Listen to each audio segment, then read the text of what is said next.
সিদ্দিকুল্লাহ চৌধুরীকে তো আফস্পা আইনে কেস দেওয়া উচিত, ভেতরে ঢোকানো উচিত। এক নম্বরের দেশদ্রোহী একটা সাম্প্রদায়িক লোক। মমতা ব্যানার্জি এই ধরনের লোকেদের ঘাড়ে চড়ে ক্ষমতায় এসেছিল, তার বলার কিছু হিম্মত নেই। একদিন এদের সব হিসাব কিতাব সমান হবে। রাজ্যের গ্রন্থাগার মন্ত্রী সিদ্দিকুল্লাহ চৌধুরীকে এখনই গ্রেপ্তারের দাবি তুললেন বিজেপির প্রাক্তন রাজ্য সভাপতি দিলীপ ঘোষ।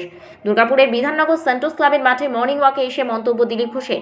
তিনি বলেন, সিদ্দিকুল্লাহর মতো সাম্প্রদায়িক লোকদের কাঁধে ভর করে তৃণমূল নেত্রী মমতা বন্দ্যোপাধ্যায় ক্ষমতায় এসেছেন, আর তাই নিরুপায় হয়ে এদেরকে মাথায় করে রেখেছেন। দেশদ্রোহিতার আইনে সিদ্দিকুল্লাহ চৌধুরীকে গ্রেপ্তারের দাবি দিলীপ ঘোষের। এই দিন বিধাননগরের মর্নিং ওয়াকে দুর্গাপুর পশ্চিমের বিজেপি বিধায়ক লক্ষণ চন্দ্র ঘড়ি সহ দলের অন্যান্য নেতৃবৃন্দ অংশ নিয়েছিলেন। আর এখান থেকেই অভিষেক বন্দ্যোপাধ্যায়কেও আক্রমণ করেন দিলীপ ঘোষ। বলেন, অভিষেক তো বলেছিলেন কপালে নাকি গুলি করতেন, আজ ওনার রক্ত ঠান্ডা হয়ে গেছে। দম থাকে তো মুর্শিদাবাদে গিয়ে গুলি করার কথা বলুন, সিংহাসন টলে যাবে, রাস্তায় নেমে আসবে অভিষেক, আর সেই ভয়ে উনি চুপ। দুর্গাপুর থেকে অভিষেককে চ্যালেঞ্জ দিলীপ ঘোষের। এই আইন পাশ হয়ে গেছে, ওয়াকফ বিল, মুসলমানরাও আনন্দ করছেন, কিন্তু এখানে টিএমসি বা তার চামচারা কিছু লোককে খেপিয়ে এই ধরনের উৎপাত করছে। টিএমসি সরকারের হিম্মত নেই দেশদ্রোহীদের বিরুদ্ধে কোনো ব্যবস্থা করে। বলছে রাজ্যের একজন মন্ত্রী সিদ্দিকুল্লাহ চৌধুরী, তিনি মন্ত্রগুপ্তির শপথ নিয়েছেন, তারপরে তিনি বলছেন যে আমরা এই আইন মানি না, আমরা এটা মেনে নেব না। সিদ্দিকুল্লাহ চৌধুরীকে তো আফস্পা আইনে কেস দেওয়া উচিত, ভেতরে ঢোকানো উচিত। এক নম্বরের দেশদ্রোহী একটা সাম্প্রদায়িক লোক।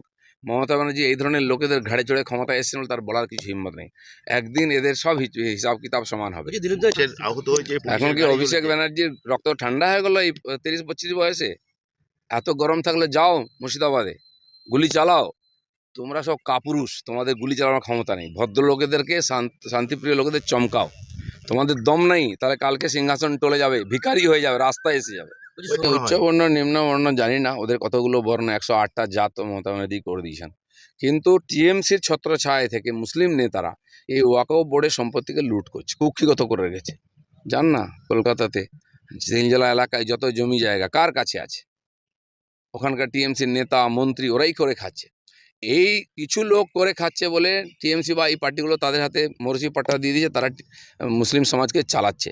আর যে গরিব মুসলমানরা, মহিলারা, বাচ্চারা, যাদের জন্য এই ওয়াকফের সম্পত্তি দান করেছেন কিছু সজ্জন মানুষ, তারা বঞ্চিত হচ্ছে।